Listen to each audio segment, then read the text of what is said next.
गावाकडे आल्यावर मुलांची एक वेगळीच मज्जा असते ना. तर इथं बघा बाबांनी कुरकुरे घेऊन आले होते, ते संपवत नाही तोवर दुसरं कुरकुरे घेऊन आजी आली होती.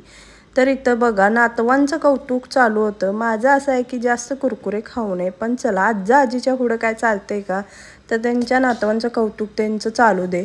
मग इथं काय, मग मी इथं किट्टी झोपली होती तर तिचा व्हिडिओ बनवत होतो. सकाळ सकाळी सगळ्यांना म्याव म्याव करून उठवते आणि आता आपण निवांत झोपली होती. असं मुंडकं वर करून म्हटलं छान असा तिचा व्हिडिओ बनवूया. त्याच्यानंतर बाहेर कोणतरी आलं होतं की स्वामींची पालखी आल्या वगैरे म्हणत, मग त्यांच्या छोटीशी क्लिप घेतली. आणि मग इथं मुलं कुरकुरे खात होती, तर त्यांच्या कुरकुऱ्याच्या पॅकेटमध्ये ही खेळणी सापडली त्यांना. तर ती मला दाखवत होती, मम्मी ही खेळणी सापडली म्हणून. किती छान पकड होती ना छोटीशी. आणि त्याच्यानंतर हे दोन काय म्हणतात त्याला मला माहीत नाही, हे पण सापडलं होतं. तर हे खेळण्यांसाठी या पोरांना कुरकुरे हवा असते काय, तर कुरकुरे खातात काय की. तर ही पक्कड घेऊन मी त्याचं नाक चेपवत होते, तर लगेच भावाची दया आली त्याला आणि लगेच काढून घेतला.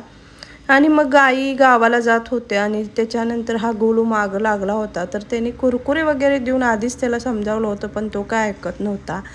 तर गाडीवरनं जात होते आणि पाऊस वगैरे येईल म्हणून त्याला घेऊन गेलं नाही आणि तो असा पण राहणार नाही म्हणून नाही घेऊन गेले. आणि जाता जाता मला म्हणत होत्या, डोळ्यात पाणी केवढं भरलंय बघ.